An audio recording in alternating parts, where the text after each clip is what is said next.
to walk with me. No nosso dia a dia, seja numa penitenciária. I want Jesus to walk with me. All along life's pilgrim journey. O ministério, trabalhar com mulheres e homens que estão presos, nós começamos em 1995, numa unidade, na verdade era uma cadeia em Curitiba, uma unidade feminina. E depois do trabalho ali, ele começou a crescer, e nos contornos que ele tem hoje, seria impossível numa unidade, digamos, uma cadeia abrigar. Então nós saímos do 9º distrito, que é uma cadeia, fomos fazer o trabalho na penitenciária feminina do estado do Paraná. Hoje trabalho que já tem 10 anos. E daí o nosso desejo do trabalho geral dentro do estado do Paraná é nós temos uma igreja dentro de cada presídio, edificar uma igreja propriamente dita dentro de cada presídio. Hoje no Paraná nós estamos em 11 presídios e a Unidade Federal de Catanduvas, que está ao fundo aqui na imagem, faz parte de um desses 11 presídios.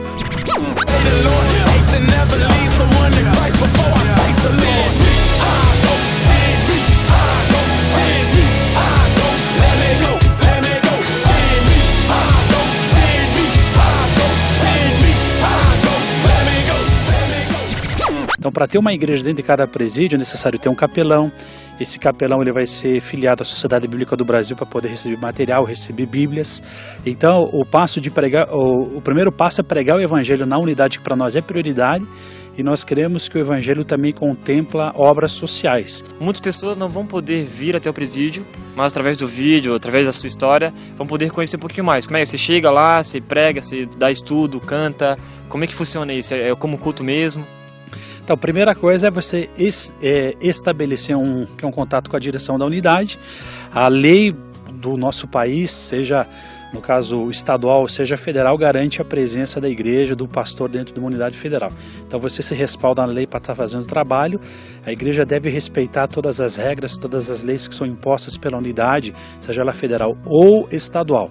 Um exemplo, aqui na Penitenciária Federal de Catanduvas, os cultos são de 20 minutos. Então você tem uma palavra de 10 minutos, aí você canta um cântico ali, porque nós temos que fazer várias vivências. No Brasil nós temos 4 presídios federais. Nós estamos trabalhando aqui na Penitenciária Federal de Catanduvas. A gente sabe também que a primeira igreja em Campo Grande está trabalhando já há algum tempo também na Penitenciária Federal lá de Campo Grande. Agora no fim do mês também nós estaremos tendo uma reunião com o chefe da reabilitação lá de Mossoró, no Rio Grande do Norte. E Luiz, nesses anos que você vem trabalhando, qual experiência que te marcou, né? Eu sei que às vezes é um trabalho a longo prazo, mas queria saber se você já tem algum testemunho de algum cara que está preso, que você poderia compartilhar com a gente aqui hoje. No fim do mês agora de maio, vai estar acontecendo um casamento na primeira igreja batista de Curitiba, de uma ex-detenta. A mulher estava presa, ela vai se casar. O futuro marido dela também, né, que estava um ex-detento também, nós vamos realizar a cerimônia de casamento deles. Então, graças a Deus por isso. Na Penitenciária Federal de Catanduvas aqui nós temos o pedido de um interno. Ele falou a seguinte frase para nós, para a equipe, falou: pastor, eu quero arrumar minha vida com Deus. Ele perguntou se a gente realizaria a cerimônia de casamento dele dentro da unidade. A gente falou que sim, mas isso é condicionado mediante a autorização que é da direção da unidade, né? Então a gente peticionou por isso, mas independente do qual vai ser a resposta da direção para nós, eu creio que isso já é um fruto do Espírito Santo, um fruto de Deus, de o cara manifestar o desejo de casar. Também temos pedidos já de internos, um que quer cursar teologia, então a gente está providenciando isso também. Tem um outro interno aqui que quer fazer pós-graduação também em teologia também. Então assim, tem outra unidade também no Paraná, onde o rapaz saiu, estava preso, tá ele, a família dele inteira está indo para a igreja. Ele está fazendo o curso discipular de batismo e também ele não está casado, digamos, legalmente, ele quer que o pastor faça isso na vida dele. E experiências, Deus tem dado assim muitas experiências assim para nós. Pode não parecer, mas para nós como cristãos isso para mim fortalece minha fé também. É aceitar o desafio da vida dia a dia, é aceitar vencer o pecado dia a dia, é aceitar vencer os nossos sentimentos egoístas. No nosso dia a dia, seja numa penitenciária ou seja na rua, quando eu for fechada no trânsito, seja também lá, Senhor, quando uma mulher muito bonita. A questão que você colocou das pessoas que queiram ajudar, que queiram participar, Eu creio que existem 3 maneiras claras para pessoas poderem participar. Primeiro de tudo, como nós somos cristãos e nós cremos no poder de Deus, no poder da oração, é a pessoa orar. Mas orar de verdade, mesmo se interessar, se colocar na brecha, interceder. A Bíblia diz que muito pode a oração de um justo. Então é intercessão, a primeira questão. A segunda questão que eu creio é se voluntariar. Então eu quero ser voluntário, então entrem aí em contato com Missões Nacionais, que é um órgão da Igreja Batista, e a gente vai indicar uma penitenciária próximo na cidade onde você está, se você quiser se voluntariar. E uma outra maneira clara é financeiramente. Eu quero apoiar o ministério financeiramente. Então tem todo um custo, toda uma logística envolvida e a gente precisa de aporte financeiro para estar aqui. Então eu creio que não existe uma maneira, um meio como ficar de fora, de não apoiar, de não ajudar. E a gente procura sempre levar a palavra de Deus pura, verdadeira, para que essas pessoas possam conhecer atrás das grades, porque o nosso projeto, o nosso desejo, assim como ter uma igreja fora das grades, é possível, é claro, ter uma igreja também dentro das grades, e eu creio, nós cremos, que quando Jesus vier, pessoas serão arrebatadas de trás das grades. Como um voluntário que está vendo o projeto, né, gostaria de que você contasse a tua experiência, como que é viver, né, Jesus aqui dentro. Cara, boa pergunta. Viver Jesus aqui dentro é algo que gera em nós um sentimento de: puxa, eu estou cumprindo com o chamado de Deus, porque Jesus, ele mesmo disse, né, que veio para os doentes, ele não veio para os sãos. Então quando você está ali junto com aquele pessoal ali que matou, roubou, sequestrou, enfim, você está literalmente com aqueles que precisam do remédio, e o remédio é Jesus, e nós estamos apresentando a Jesus, e então viver Jesus ali dentro é ser aquele que leva o remédio para eles, que realmente só esse remédio pode trazer a cura do caráter, do pecado e transformar as vidas, enfim, nós cremos nisso e é por isso que a gente está aí. Impressionante é o seu amor, me redimiu e me mostrou o quanto é fiel, pela cruz me chamou. Que a presença do Senhor está em todos os lugares, ó Deus. Está nesse pátio, Deus, está onde eles vão dormir, Deus, onde eles vão encostar na cabeça do seu travesseiro, eles vão lembrar, Deus, que o Senhor nos perdoou. E nem a ciência entende o mistério que vem do milagre, ou como os ossos se formam no ventre de uma gestante, até dar livramento àquele que nunca te procurou.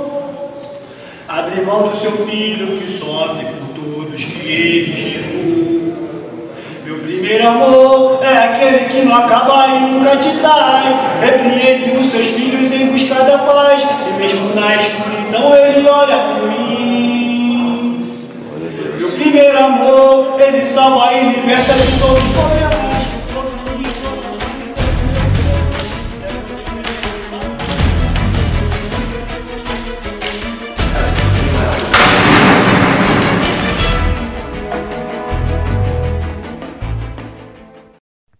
Estão bem? Eu vou aumentar o volume aqui, amém?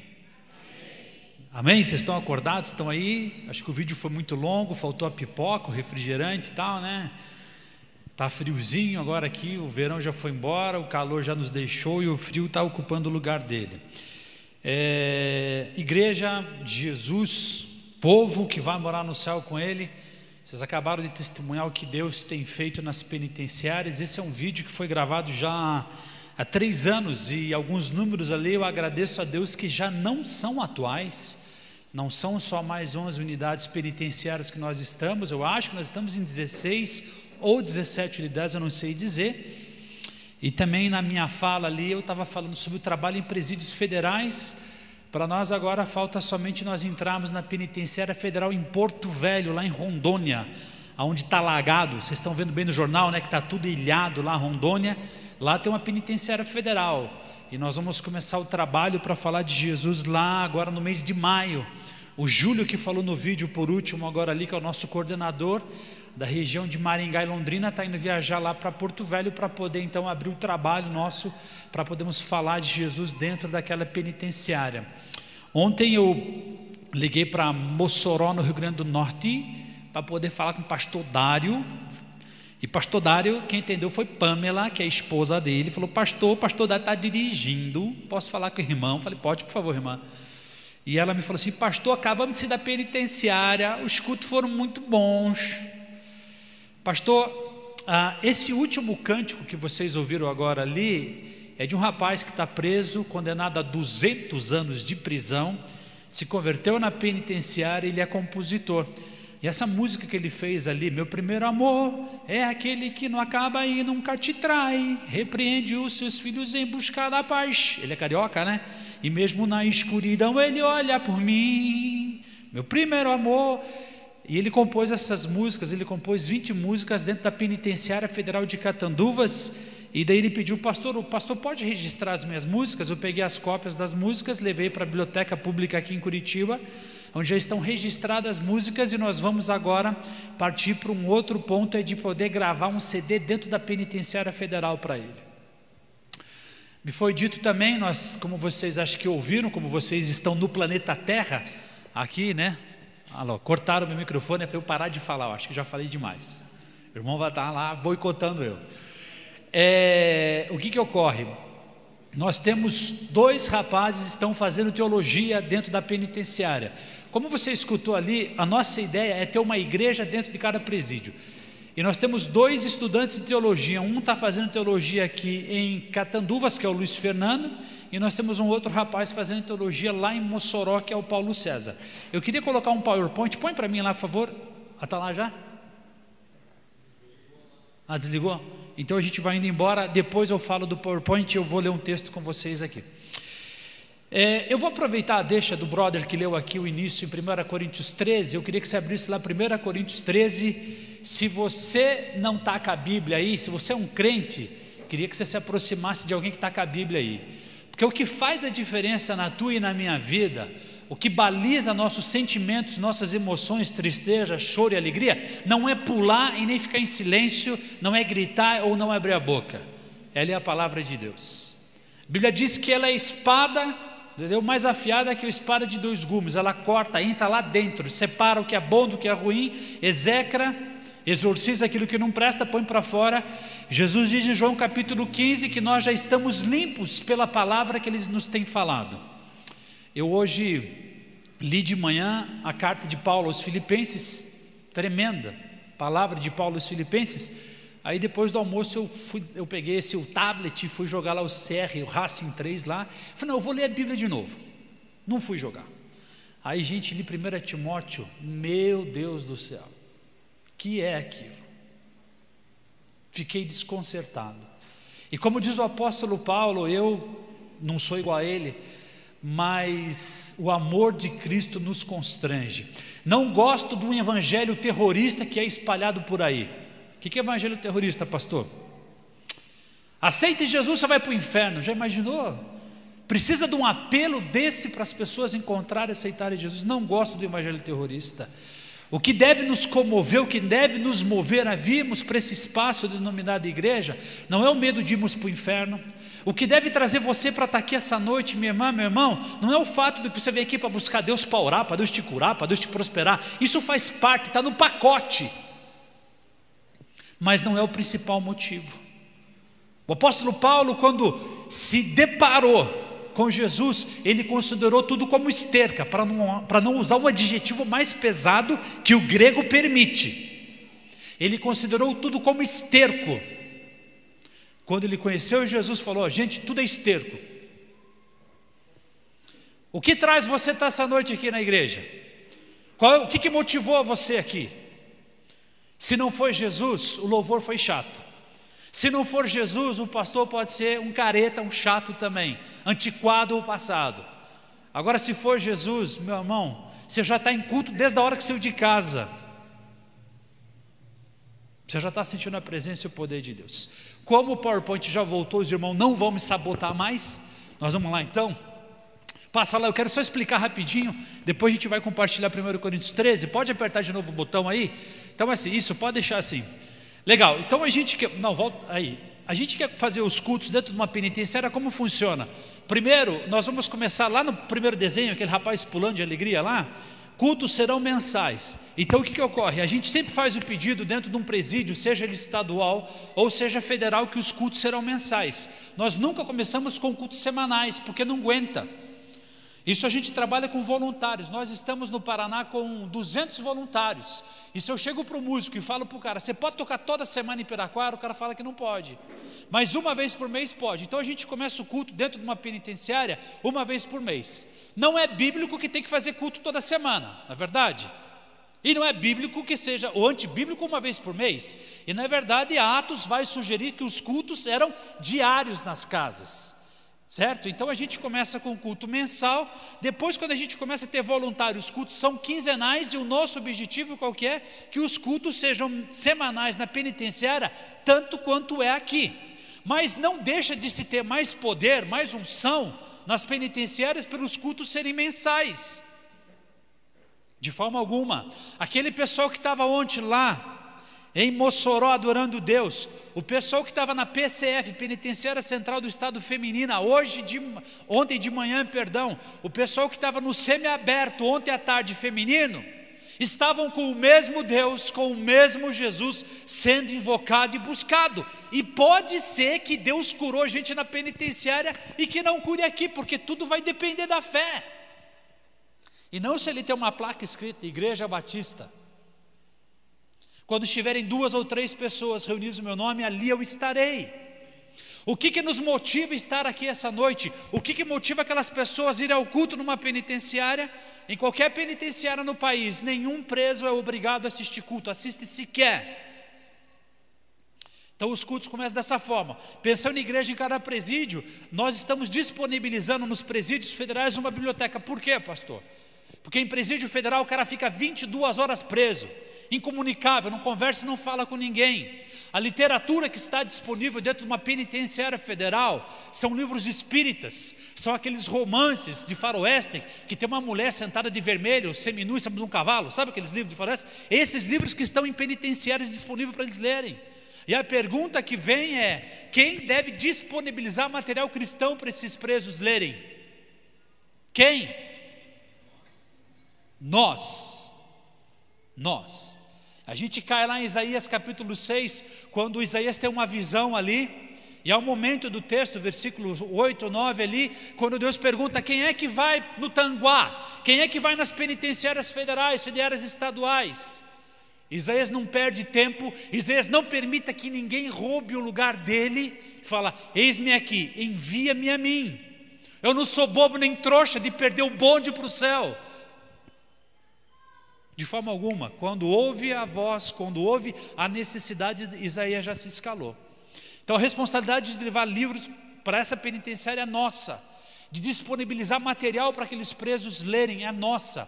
Quando você põe uma biblioteca, você dá possibilidades, você cria lideranças dentro da penitenciária.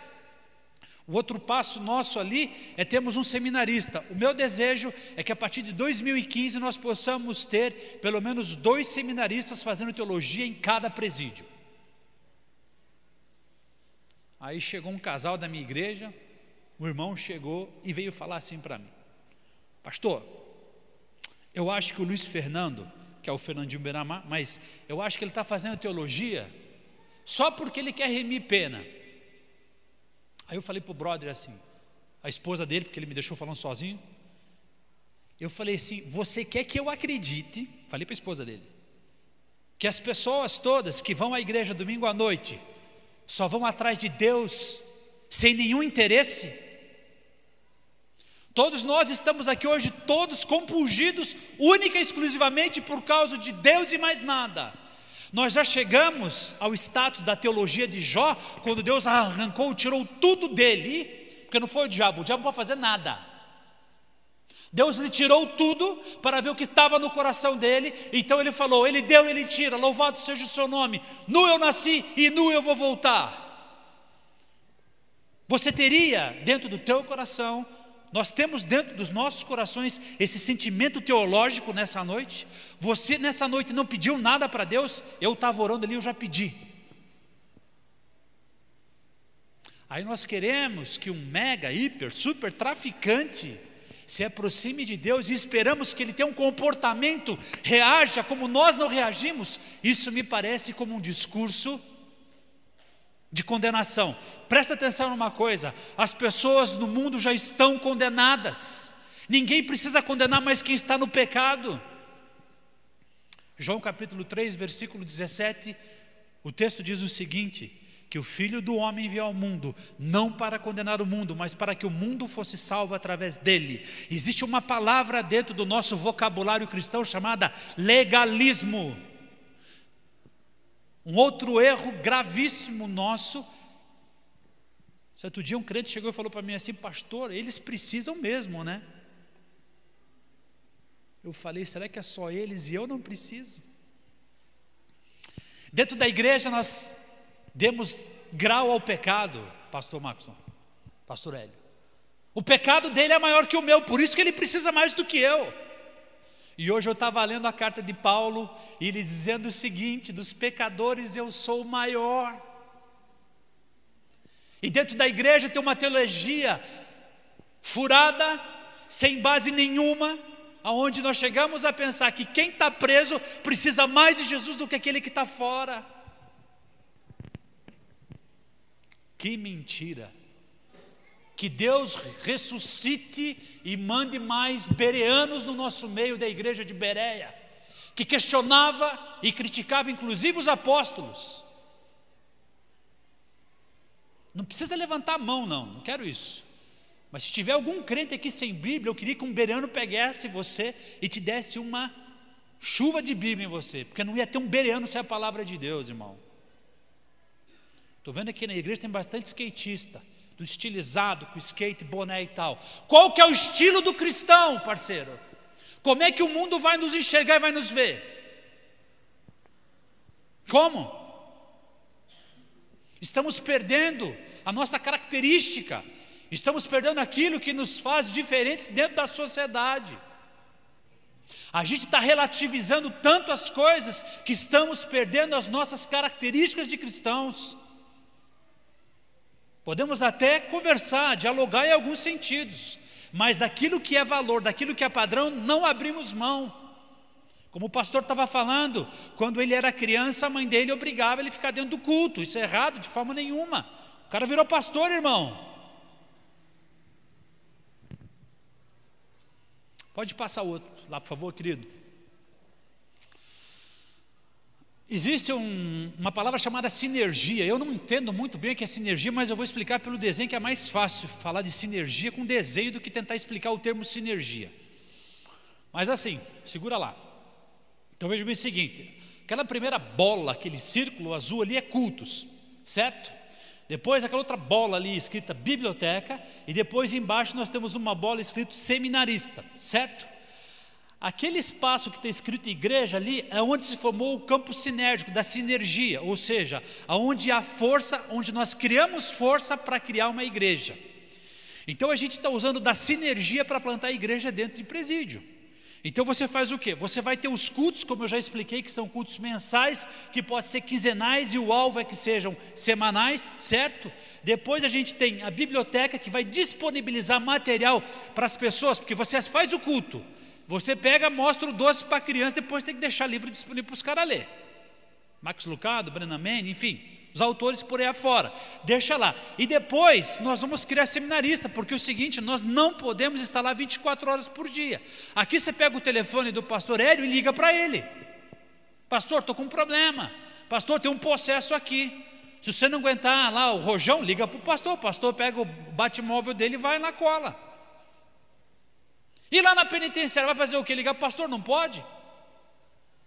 Então nós temos que criar liderança. Se nós queremos uma igreja dentro de cada presídio, nós precisamos ter líderes, pastores, pessoas capacitadas, que saibam manusear bem a palavra da verdade. Aí eu coloquei esses outros círculos em volta ali, porque provavelmente dentro dessa sinergia haverá outras coisas que nós deveremos acrescentar para que a igreja se forme.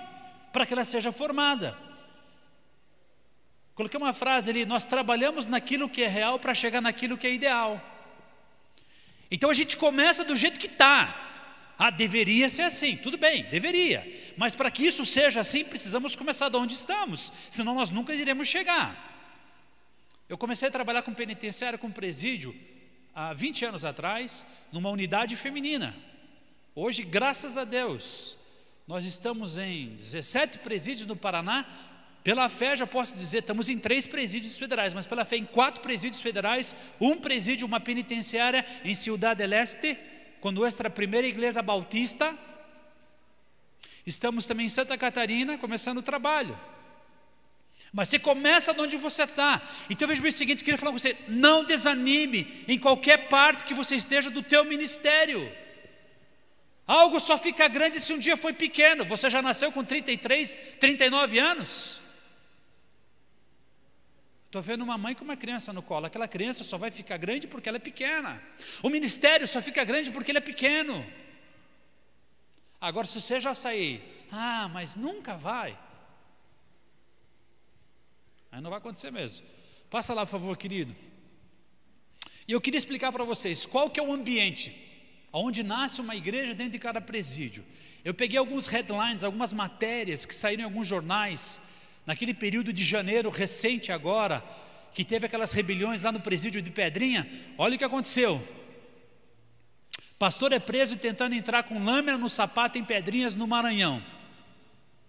Esse é o ambiente que a gente tem que ir. Pastor Maxson estava agora no mês passado para entrar no presídio conosco.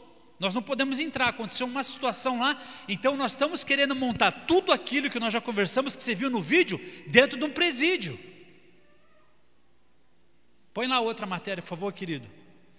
Presos relataram massacre por força estadual em Pedrinhas. Constantemente você tem que, dentro de uma penitenciária, existe uma tensão clara entre os internos e os agentes penitenciários e a direção do presídio. Você está no meio daquilo. E os presos fazem acusações contra a direção do presídio, que isso é normal. E você está no meio daquela tensão. Então você tem que estar ali o seguinte: você não pode puxar nem para um lado nem para o outro. Você está ali em nome de Deus e em nome de Jesus. É nesse lugar que a gente vai pôr um presídio, pôr uma igreja. É ali que nós vamos instalar uma igreja. Existe, presta atenção, existe mais base bíblica para ter trabalho dentro de presídio do que muitos ministérios que a igreja desenvolve hoje em dia. Existe mais base bíblica para isso. Mateus 25, Hebreus, e assim, tem textos lá. E o mais forte, onde Jesus coloca assim: eu estive, Mateus 25, a partir do 31, eu estive preso e vocês não foram me visitar. Daí a gente tenta dar uma de João sem braço: quando é que nós não fizemos isso, Jesus? Quando nós não fizemos isso? Quando deixamos de te visitar? Esse é o ambiente que a gente enfrenta. Pode colocar outro texto, por favor, lá, querido. Isso é da Carta Capital. Prisões brasileiras têm um Carandiru a cada 3 anos. Eu estava na penitenciária, ali na PCE, Penitenciária Central do Estado, sexta-feira, e o negócio diz que está tenso lá. Está faltando agente penitenciário e um silêncio dentro da cadeia, da penitenciária. E eu escutei um agente penitenciário falar para mim assim: pastor, está muito quieto isso aqui. Se imagine 1.400 homens sem nada o que fazer. Já tivemos agora recentemente rebeliões aqui no Paraná. E assim, é o dever do Estado fazer isso, concorda comigo? E agora qual que é o nosso dever como igreja? É orarmos? Senhor Jesus, repreende Satanás daquela penitenciária. Legal, jóia, vamos repreender. Agora você já imaginou se Deus ficasse no céu com Jesus só repreendendo o mal na terra e não mandasse Jesus para vir salvar a tua vida e a minha vida? Parou para pensar que e se Jesus não tivesse vindo? E se nós não fomos na penitenciária? E se nós não fomos em Almirante Tamandaré? Se nós não formos no Tanguá falar para essas pessoas, quem é que vai falar? Não importa qual seja o ambiente, se ele seja hostil ao Evangelho, nós vamos pregar. Quando Deus chamou Isaías, a palavra não foi muito animadora para Isaías. Logo no começo do livro, Deus fala assim, ó, você vai pregar para um povo que é hostil, de dura serviço, e eles não vão querer escutar você. Pô, você já põe a Bíblia no embornar e vai para casa. Os caras não vão nem querer me ouvir. O pastor me chama aqui e fala, Luiz, vem falar. Mas o povo não vai querer nem te ouvir. Isaías vai. Ele chega a ficar seminu para tentar chamar a atenção do povo quando está pregando o Evangelho.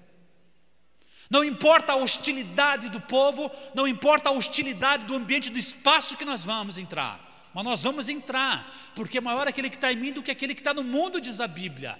E eu tenho um compromisso sério com Jesus Cristo, porque o dia que eu me apresentar diante dele, ele vai me perguntar, vai dizer, o que é que você fez com os dons e talentos que eu pus na tua mão? Se você é cristã e cristão está aqui nessa noite, gostaria de te dizer uma coisa, você é um missionário. Se você tem o Espírito Santo dentro de você, Deus colocou você nesse lugar com um propósito. Eu não sei se você já entendeu isso. Se o pastor speak English here, ele fala português aqui. Amém? Precisamos dar frutos. João capítulo 15 diz que nós devemos dar frutos. Estamos ligados à videira verdadeira, o tronco, o caule é Jesus, e nós saímos dele como um galho. E quem está ligado nele, está ligado? Quem está ligado nele dá fruto. E se você não dá fruto, a suspeita número 1 é que você não está ligado. Passa lá um outro texto lá. Superlotadas prisões brasileiras não fazem separação adequada de detentos, diz Ministério Público. Pode desligar, mano, isso aí. No Paraná nós temos 15 mil pessoas presas. 15 mil pessoas presas. E as pessoas estão nas unidades penitenciárias sem ninguém para falar nada para elas de esperança.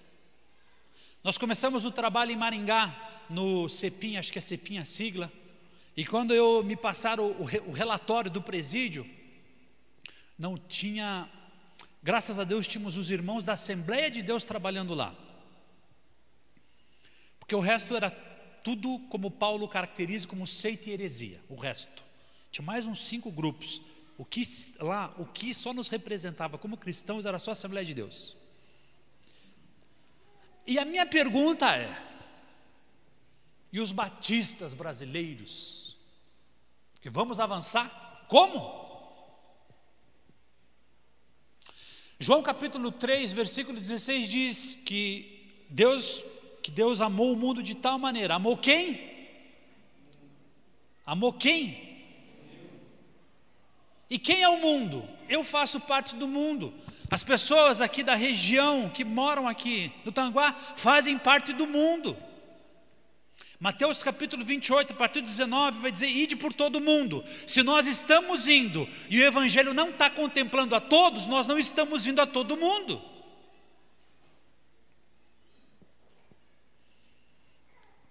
Missões mundiais, nós temos e devemos fazer. Eu estava agora no final de semana retrasado, passado, já nem sei onde é que eu estou, no encontro de missões mundiais. É importante, nós temos que ir para a África, para a Zâmbia, nós temos que ir. Agora presta atenção uma coisa, tem gente morrendo no nosso estado sem ouvir falar de Jesus. Se cristianismo é verdade, isso deveria mexer com a gente. Se o que nós cantamos agora aqui, se o que nós estamos pregando é verdade, deveria nos preocupar, que tem pessoas que estão morrendo e podem estar indo para o inferno. Se eu acredito que inferno é separação eterna de Deus, eu preciso falar para essas pessoas. Se você não dá fruto, minha irmã, meu irmão, você está em processo de atrofiamento espiritual. Você vai entrar lá, daí vai ser promovido para legalista, condenar aqueles que não fazem nada, condenar aqueles que trabalham, quando às vezes você não está fazendo nada. Você pode, quem sabe, está se candidatando a fariseu, Quando Jesus disse que você não entra no céu e não permita que outros entrem, cuidado, você pode estar coando um mosquito e engolindo um camelo. Jesus quer que nós façamos um upgrade da fé, possamos ser contribuintes dizimistas, mas venhamos a ser missionários em tempo integral. Não precisa levantar a mão. Quantas vezes você já leu a Bíblia inteira? Você é cristão, joia, beleza?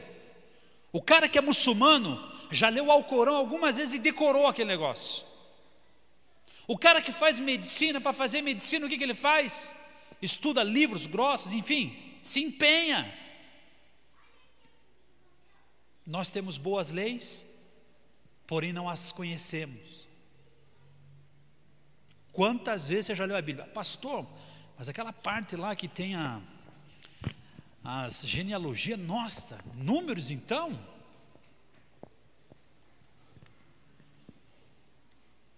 Quantas vezes você já leu a Bíblia? Nós estamos em 2014. De 2010 para 2014, para quantas pessoas você falou de Jesus e você trouxe alguém para Jesus? Gente, isso é cristianismo, tá? Estou falando alguma coisa fora aqui? Isso é cristianismo.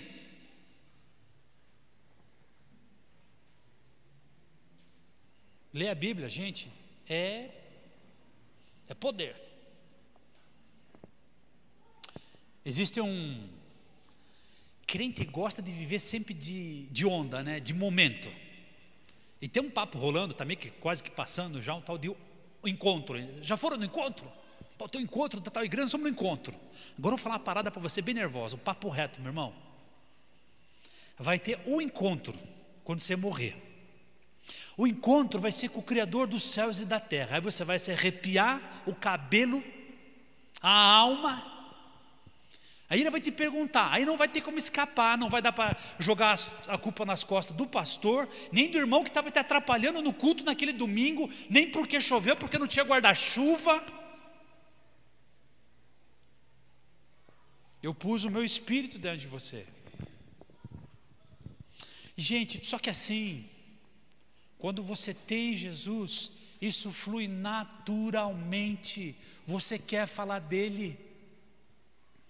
Jeremias capítulo 20, versículo 7, diz assim o profeta, ele diz assim: seduziste-me, Senhor, e seduzido fiquei, mais forte fosse do que eu.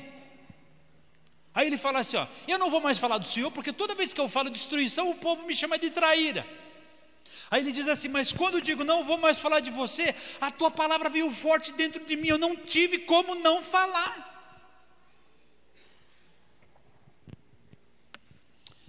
1 Coríntios capítulo 13, mas eu queria que a gente lesse o 12 rapidinho, não vou me demorar muito não, gente. Mas 1 Coríntios capítulo 13, mas na verdade vamos no 12, porque é o seguinte, a igreja de Corinto estava tendo um problema sério com dons ali. Uns achavam que era mais importante falar em línguas. E ainda me dizem que a Bíblia é passada ainda. E Paulo está dando uma explicação para a igreja sobre as importâncias de dons. E no 1 Coríntios 12, a introdução do 13 começa no 12, no último versículo, que aqui é versículo 31. 1 Coríntios 12, 31, diz Paulo assim para a igreja batista, presta atenção, igreja batista, Paulo está dizendo assim para nós: entretanto, busquem com dedicação os melhores dons. E a parte final do versículo: passo agora a mostrar-lhes um caminho ainda mais excelente. Eu ia falar um outro texto aqui, que eu ia trabalhar com vocês, não vou me demorar muito, fico sossegado. Mas aproveitando a deixa do irmão que está ali, que leu 1 Coríntios 13, eu quero pensar um pouquinho por 1 Coríntios 13. Ainda que eu, capítulo 13, versículo 1, ainda que eu fale a língua dos anjos e dos homens, se não tiver amor, serei como o sino que ressoa ou como o prato que retine. O apóstolo Paulo vai começar a colocar aqui em xeque mate a religião da igreja de Corinto. E o meu desejo é que o Espírito Santo coloque hoje em xeque mate o tipo de religião que você vive. Se é religião ou se é cristianismo. Você pode falar inglês, espanhol, francês, aramaico. Você pode ser um cara eloquente, dominar o português. Eu vejo aqui inserido no texto, aqui na nossa contemporânea do texto, você pode ter várias faculdades, pode ser doutor, ou pode não ter nenhuma formação acadêmica também. Pode até falar a língua dos anjos, que já é uma, né? O cara fala em língua dos anjos, é um upgrade na fé, né? O cara já deu um salto, mano. Já é mais espiritual que alguns, não é verdade? Essa é a ideia que o texto está passando. E assim, ó, vamos ser bem sinceros, essa é a ideia que a gente tem dentro da igreja. Que quem estava cantando aqui com o microfone, ou quem estava na bateria, é mais espiritual. É nada. Romanos 3, 23 é um eco de Gênesis 3, que é o pecado, quando a gente pecou lá, todo mundo. Aí Romanos 3 diz assim: todos pecaram, todos fracassaram e destituídos estão da glória de Deus. Todos que estão aqui, a começar por eu, somos pecadores. Todos, não tem ninguém perfeito, ninguém melhor. Você pode ser bom, se você não amar, não serve para nada. É como um sino que, o sino, você faz o barulho, ele morre em si mesmo e deixa de existir. Então tudo que você faz, se não for com amor, esqueça. Tinha uma tradução muito tempo atrás que era usada, que usava a palavra caridade, totalmente errada, totalmente fora de tradução. Caridade pode fazer parte, mas não é amor. E caridade, talvez no sentido que era aplicado na época da tradução do texto, aí tinha a ver com obra, salvação através das obras. Você não é salvo pelo que você faz, você é salvo pelo que Jesus Cristo fez na cruz do Calvário pela tua vida. Amém, que alguns estão aí. Versículo 2: ainda que eu tenha o dom da profecia e saiba todos os mistérios e todo o conhecimento, e tenha uma fé capaz de mover montanhas, se não tiver amor, nada serei. Nós temos que ir naquela igreja, porque hoje tem um cara lá que faz milagres. Cristãos que são movidos por eventos, por acampamento. Nossa, o acampamento foi uma bênção. Deus falou com a gente, tá, e daí? Você vai viver ilhado, isolado o resto da vida?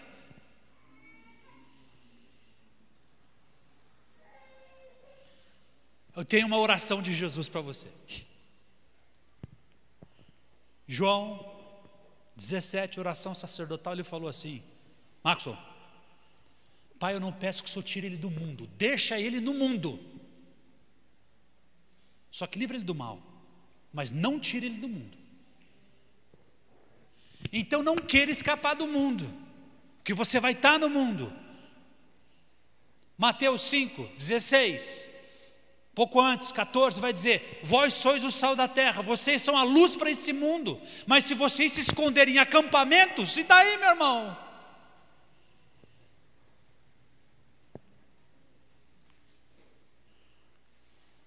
Nós temos que estar onde possamos fazer diferença. Podemos se retirar, legal, é jóia, a gente vai lá, se retira entre os irmãos, legal. Só que isso não é para isso que nós, gente, chegar numa penitenciária, uma ex-prostituta te ligar e dizer, eu chego na penitenciária federal lá, aí o preso olhou para mim e falou assim: pastor, eu estou feliz que o senhor veio me ver, o senhor não se esqueceu de mim. Gente, isso vale mais que qualquer retiro. Agora à noite, sei que oração, eu já estou muito atrasado, a Igreja Batista do Bacaxiri era para eu estar lá, mas eu tinha um compromisso com vocês aqui.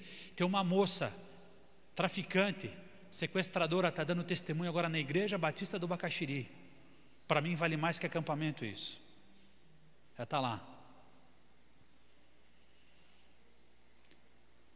Quando você se sente parte do plano de Deus, quando você se sente que Ele, sendo Deus, escolheu te usar, não tem preço. Vou pegar aqui agora o merchan lá do cartão de crédito. Não tem preço. Não tem preço. Minha avó que está aqui comigo, várias vezes, ex-prostitutas ligavam lá em casa. Um dia foi nascer o bebê e ligou lá: saímos nós correndo, bandido ligava lá em casa, travesti ligava lá em casa. Pessoas que hoje estão salvas por causa de Cristo Jesus. E você acha que eu me sinto como? Me sinto pelo menos útil. Pelo menos útil eu me sinto. Eu reconheci Ele como Senhor. Eu espero pelo menos ser chamado dele como servo. Agora, se você está bom no que você está, vou fazer o quê? Agora eu vou dizer uma coisa para você. Baseado nas palavras de Paulo, Deus é capaz de fazer infinitamente mais do que aquilo que pensamos ou pedimos, de acordo com o seu poder que atua em nós. Escuta uma coisa, minha irmã, meu irmão, Deus quer superar tuas expectativas. Tem uma música do Petra que eu gosto pra caramba, que ele diz assim: continue orando e você vai encontrar Deus escondido atrás de uma oração.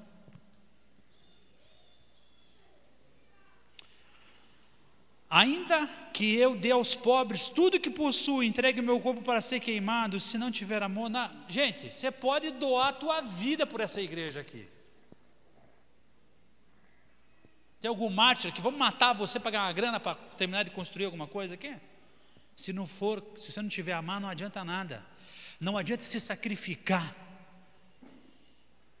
Não adianta sacrifício nenhum. Se não for por amor, não adianta. Ai, mas eu trabalho tanto naquela igreja. Pastor, essa água é minha? Eu trabalho tanto naquela igreja. Se não for por amor, não faça.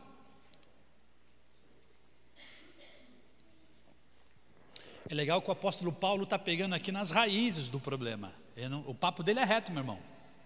Ele não está passando manteiga, não, tá? Porque ele quer que a igreja cresça. Vou falar uma parada para vocês. Conversei com o pastor antes aqui do culto, e ele me disse que esse terreno de vocês pagaram um valor que hoje é 10 vezes maior. Fiquei preocupado, falei para ele isso agora, aqui em cima. Fiquei preocupado, que a responsa é grande, o terreno é grande. Vocês estão no lugar privilegiado aqui do Tanguá. E Deus vai pedir, irmão, conta. Deu um terreno para vocês. Dá para fazer um campo de futebol. Vamos fazer uma academia de MMA aqui. Vamos fazer um half. Podemos fazer aqui um centro de entretenimento para que a sociedade aqui de Tanguá venha para esse lugar. Hoje de manhã na Igreja Batista do Bacaxiri, a saída da corrida, de um dos circuitos de corrida de Curitiba, sair hoje da Igreja Batista do Bacaxiri. Uma igreja só é relevante quando ela serve a sociedade. Se ela não servir, nós vamos ser igual aqueles caras que tem um grupo aí, como é que é? Os mormons não, aquele grupo fechado lá, como é que me ajuda? Os maçons. Sociedade ultra, hiper, super secreta. Falta até adjetivo. E às vezes nós parecemos que estamos, se fechando. Fecha a porta, vamos fazer um culto só para nós. Não deixa o pecador entrar, não. Meu Deus, olha como é que veio vestido aquele lá. Diz, oi, Jesus. E a gente se esquece que Paulo diz aos Romanos, capítulo 5, diz assim, ó: Ele nos amou quando nós ainda éramos pecadores. Jesus não ama você porque hoje você está menos podre, não. Ele amou porque você estava podre quando eu estava podre, parceiro. Você acha que Jesus está amando você porque você veio no culto hoje? Que você deu dízimo e oferta? Você não fazia isso antes e Ele morreu na cruz por você. Eu não fazia isso antes e Ele morreu na cruz por nós.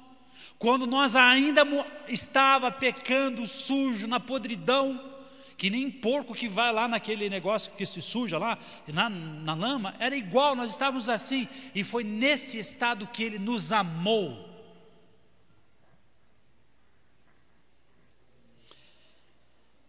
Aí ele vai começar a dizer como é que é o amor. O amor é paciente, o amor é bondoso, não tem inveja, não se vangloria, não se orgulha. É isso aqui que deve permear o ministério da igreja local. Não maltrata, não procura seus interesses, não se ira facilmente, não guarda rancor. E eu vejo que isso aqui tem que estar ligado com Gálatas 5:22, os frutos do Espírito Santo. Quem vai fazer isso nascer dentro da minha vida, tua vida, é o Espírito Santo de Deus. Nós não podemos gerar isso por nós mesmos. Isso aqui é evidência da ação do Espírito Santo dentro de nós. 6, o amor não se alegra com a injustiça, mas se alegra com a verdade. Diz o versículo 7, Paulo vai dizer: tudo sofre, tudo crê, tudo espera, tudo suporta. O amor nunca perece. As profecias vão desaparecer, as músicas, os riffs de guitarra, os solos de bateria vão passar, os sermões vão passar, as manifestações religiosas vão passar. Mas diz ele aqui, o amor nunca. As línguas vão cessar, o conhecimento, as elucubrações vão passar. Pois em parte conhecemos e em parte profetizamos. Quando porém vier o que é perfeito, o que é imperfeito vai desaparecer. Essas manifestações de religiosidade hoje, nas palavras dele, são imperfeição, não é ainda a perfeição. E por que a gente fica então, por exemplo, se fiando, colocando os nossos pés em cima daquilo que não é rocha, se é imperfeito?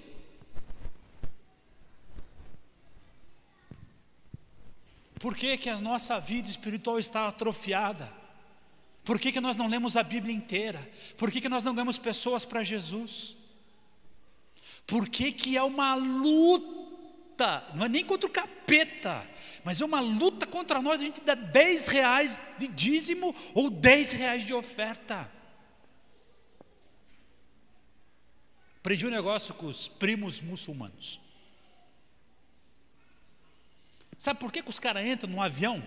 Eu vou aqui fazer uma figura de linguagem.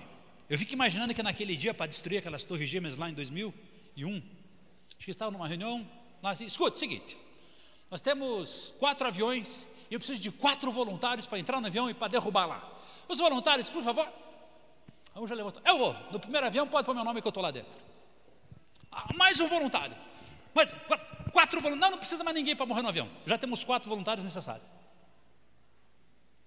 Sabe por que às vezes é difícil dar 10 reais, 5 reais, meio real que seja? Porque o nosso coração não é dele ainda. E sabe por que as pessoas se entregam tanto para aquilo que acreditam? Porque elas já são daquilo, foram conquistadas por aquilo. Aí às vezes eu não dou o dízimo, a oferta que seja aqui na frente, porque às vezes, infelizmente, tem maus exemplos na sociedade da má administração dos recursos financeiros que a igreja deposita. Só que deixa eu falar uma parada para você. Vou contar um segredo se você não sabe ainda.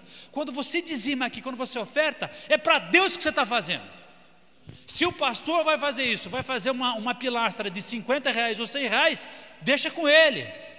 Você não tem nada a ver com isso e eu também não tenho nada a ver com isso. Você está entregando para quem a oferta que você trouxe agora aqui? Para quem que você fez? Para o pastor? Então pede de volta o dinheiro depois do culto que ele te devolve.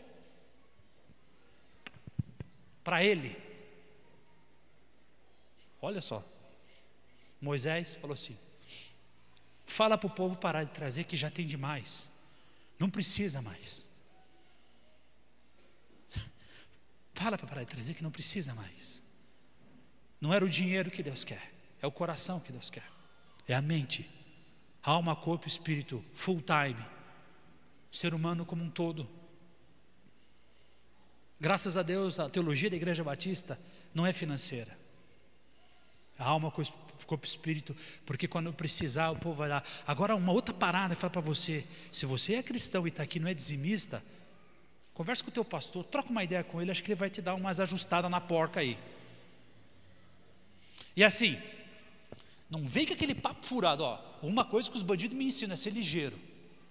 Não vem com um papo furado para você me dizer assim: pastor, quando eu estiver bem eu vou ser dizimista. Quer que eu cite o exemplo da viúva pobre? Ela deu o que tinha, o que podia. Se você tiver R$1 para dar de oferta por mês, se é isso que você pode, dê. Se você puder dar 100, dê 100, mas não deixe de ofertar. Pode ser 50 centavos. Você acha que aquela mulher viúva deu quanto? Pegou lá as moedinhas que ela recebeu do trocador do ônibus, do Tanguá, Curitiba. Ela guardava as moedinhas lá no cofrinho. Chegou no culto domingo à noite, pegou aquele cofrinho, pegou as moedinhas na mão. O pastor Hélio fez a oração, ela chegou, ela fez aquele barulho, as moedinhas caindo, sabe a verdade? É isso que ela deu. Você acha que tinha quanto aquelas moedinhas? 100 reais de moeda? É óbvio que não, né? Vamos chutar aí 3,50. Ou 3,25, uma moeda de 25 centavos grande, aquela amarela. Agora não deixe de participar. Senão você não vai ser na foto de missões com Jesus. Não vai. Quando eu era menino, eu falava como menino, pensava como menino e raciocinava como menino. Quando me tornei homem, deixei para trás as coisas de menino. Meu Deus. Ou seja, quando eu era criança da fé espiritual, eu acreditava que se eu falasse bem é que eu estava bombando, que se eu falasse em línguas, se eu tivesse uma boa retórica. Só que agora, como eu sou cristão, nascido, eu aprendi que o cristianismo se expressa através do amar. Não mais daquelas coisas. Pode até pertencer, pode fazer parte do pacote, do bojo, mas aquilo já não importa tanto, porque hoje o que importa para mim é amor. Eu estava na estrada para Damasco, era meio-dia, o sol estava rachando mamona, e naquele meio-dia do sol, uma luz brilhou mais forte do que o sol, e eu caí no chão. E eu perguntei: quem é? Eu sou Jesus a quem você está perseguindo. Algum problema? Ficou cego na hora? Aí ele falou assim: eu vou mostrar para você o quanto importa sofrer pelo meu nome. Quer uma boa leitura para você? Leia as cartas de Paulo. Vai tirar você, vai exorcizar você da mesmice que você possa. Tem me exorcizado das minhas mesmices. Hoje eu li e falei: meu Deus do céu, que a tua palavra fique grudadinha assim, para que eu não peque contra o Senhor. Salmo 119:11, por favor, que ela fique guardada no meu coração. Agora, pois, vemos apenas um reflexo obscuro como um espelho, mas então veremos face a face. Agora conheço em parte, então conhecerei plenamente, da mesma forma como sou plenamente conhecido. Agora permanecem essas três: a fé, a esperança e o amor. Qual que é mais importante? Amor. Eu conversei com o pastor e eu queria desafiar vocês a nos ajudarem. Vocês têm aqui uma responsa gigante, tamanha tremenda. Presta atenção, responsabilidade de vocês como igreja. Se você está ouvindo, você se tornou participante e responsável pelo que ouviu. Não sede somente envolvintes, mas praticantes, enganando-vos a vós mesmos, diz a Bíblia. Não sou eu que estou falando, não. Se quiser brigar, briga a Bíblia. Temos uma responsabilidade muito grande com essa cidade, Almirante Tamandaré. Aqui tem que ser o epicentro da justiça de Deus, tem que ser essa igreja. Você tem que sair daqui e reluzir. Aqui a gente não precisa de estrela, beleza? Já tem uma estrela que brilha aqui para toda a eternidade. Então estrela a gente não precisa mais aqui. Vai brilhar outro lugar, aqui não. Imagine, eu fico pensando no João Batista, vestido de a roupa super atraente para a época, né? Vestido com roupa de couro de camelo, comendo uma dieta básica, balanceada, comeu o gafanhoto, primeiro doce e crocante, né? Concorda comigo? Já você pegasse o gafanhoto e enfiar dentro do mel e morder? Deve ser bom, né? Não, a gente não come lactobacilos vivos, que eu não sei para que serve aquilo, mas eu tomo. Ele comia gafanhoto vivo com mel. Devia fazer uma digestão rápida, alguma coisa parecida com isso. Mas ele vendo, ele falou, tirou os holofotes dele, porque queriam colocar os holofotes nele. Ele apontou e disse: eis o Cordeiro de Deus, que sozinho tira o pecado do mundo. Olhem para ele, não para mim. Ele é aquele a quem eu não sou digno de desatar as sandálias dos pés. Aí tem gente que quer se escalar como os discípulos. Senhor, posso sentar do teu lado direito, esquerdo? No céu eu vou ter um palacete, o que eu vou ter? Agradece se você entrar pelo menos na festa.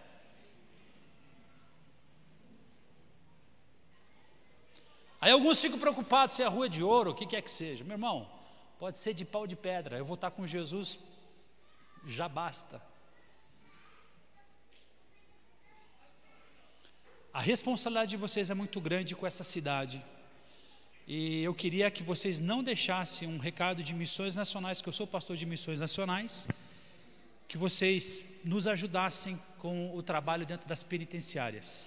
Eu propus para o pastor um desafio, que vocês nos auxiliassem, nos ajudassem a manter nós queremos estender o culto na penitenciária federal a ser quinzenal. Para isso a gente precisa de R$400 para mandar o pastor Paulo Machado, gaúcho que você conhece, gaúchesco, toca um shot, um vaneirão. E ele vai lá para a penitenciária, os presos amam ele na penitenciária. Quem conhece o pastor Paulo sabe que ele é negrão, é escuro. E ele não foi um dia lá no presídio, aí os presos do Rio de Janeiro que amam ele falou: pastor, e o escuro não vem mais? E eu queria ajudar você, eu queria pedir para vocês, me ajudem a responder a pergunta dos presos. Nós vamos, para mim falar pastor Paulo amanhã, nós estamos mandando escuro para lá, para falar de Jesus para eles. Vamos orar? Amém? Eu vou orar por mim, eu acredito, vamos ficar em pé para a gente orar agora. Eu vou passar para o pastor. Quero agradecer de estar com vocês aqui, de conhecer vocês, que o Maxon já tinha me convidado algumas vezes, eu não pude vir, mas a gente conseguiu fechar agora de estar aqui. Eu queria agora orar por missões para você e pela minha vida, porque eu sou devedor, eu estou devendo um monte já. Eu queria orar nessa posição de devedor e para que o Espírito Santo complete a cota que está faltando, que é 99,9999, ele tem que completar, que 000, eu estou tentando dar. Vamos orar? É rapidinho. O Maxon contou uma coisa para mim e para o Luciano, um irmão aqui da igreja, em relação às crianças das presas que nascem lá. E aquilo, né, mexeu muito comigo. O pastor podia falar um pouquinho? Senta um pouquinho, gente, que eu não gosto de ficar sentado muito tempo, quer dizer, de pé quando alguém está falando. A gente ora. Então, ele é o pastor, ele pediu para falar, tá? Então, o meu tempo já venceu, agora eles cobram dele. Mas assim, rapidinho. Penitenciária feminina tem 400 mulheres presas. As crianças, eu fico feliz que nós temos várias crianças aqui na igreja, e lá também nós temos 40 crianças de 0 a 6 anos de idade que estão presas com suas mães. Como assim? Então, se a moça for pega roubando aqui, nesse bairro aqui, ela vai para a cadeia local. Se ela for condenada, ela vai cumprir pena onde? Em Piraquara. Digamos que ela esteja grávida, gestante de 4 meses, e ela seja condenada a 10 anos, ela vai ganhar o bebê, verdade? Não é porque ela ficou presa que o bebê vai parar, né? Não vai. Não, a criança continua. É o processo natural. Ela nasce na penitenciária e fica lá com suas mães até 6 anos de idade, desde que a mãe queira. A mãe pode escolher mandar a criança para um parente próximo ou escolhe ficar com a criança dentro da penitenciária. Agora pensa comigo. Como é que uma mãe vai se desfazer da criança aos 6 anos de idade? Ou ela manda para um parente próximo ou vai para o conselho tutelar se não tiver ninguém. Agora pensa comigo outra história, outra questão. Com essa questão da homossexualidade que existe hoje, elas não têm referência do masculino. E quem forma a sexualidade na criança, seja homem ou mulher, quem forma a sexualidade na vida da mulher é o homem. A criança feminina, a menininha, a criança precisa do homem para desenvolver sua sexualidade sadia. Então a chance delas terem uma sexualidade lá desvirtuada é um monte. O pastor Roberto, em 2011 mais ou menos, ele me chamou lá no gabinete dele, me deu o jornal Gazeta do Povo para ler. Nesse jornal estava dizendo o seguinte: as crianças que estavam presas na década de 90 são as mulheres que estavam presas agora lá em 2012. Então, se nós não estivermos lá para falar de Jesus para aquelas crianças hoje, provavelmente elas serão as mulheres que estarão cometendo crime daqui a 10 anos e estarão presas na penitenciária. E daí, nós vamos fazer o quê? Qual é a nossa resposta para isso? Tá? Tem crianças presas lá que precisam ouvir falar de Jesus. É que assim, cada penitenciário, eu procurei focar para vocês, a penitenciária federal, o pastor pediu isso, mas se eu for contar para vocês de cada situação, a ABC, a gente tem conversado muito com a ABC, com a Márcia lá, para auxiliar a gente. Quem não sabe ABC, talvez, eu acho que o Maxon já falou, é uma ONG da Igreja Batista do Bacaxiri, Associação Beneficente Curitibana, e a gente está procurando, através com parceria, levar a cesta para as mulheres que saem de presídio, enfim, só que a associação lá faz muita coisa na área social. Isso é uma vertente, estamos tentando pegar a ajuda deles. Para fechar, as crianças lá não têm conexão com o mundo fora. Elas só viam um gato andar dentro da penitenciária. Um dia entrou cachorro lá, deduzo eu, com a polícia. Uma criança olhou para o cachorro e falou para a mãe: mãe, olha lá, mãe, um gato grande, porque ela nunca tinha visto cachorro. Sabe o que elas estão aprendendo lá? A serem criminosas. Mas graças a Deus, graças a Jesus, isso há 5 anos mudou. Temos hoje lá uma equipe, um pastor ordenado pela Igreja Batista memorial do pastor Marcelo, o pastor Ricardo está lá com 7 mulheres falando de Jesus para aquelas presas. Temos uma psicóloga da Primeira Igreja Batista de Curitiba, temos lá na nossa equipe assistente social, pedagoga, trabalhando com aquelas crianças, porque nós queremos mudar o futuro delas. Eu só queria falar uma coisa para você, para me fechar aqui. Se envolva com missões, ou vá para o psiquiatra, vá para o psicólogo, que para conseguir equacionar o pepino que você vai ter resolvido na tua cabeça, não sei se eles vão dar jeito. Agora se envolva com missões, seja mundiais, seja nacionais, seja locais, dê vida para que o teu ventre espiritual não atrofie.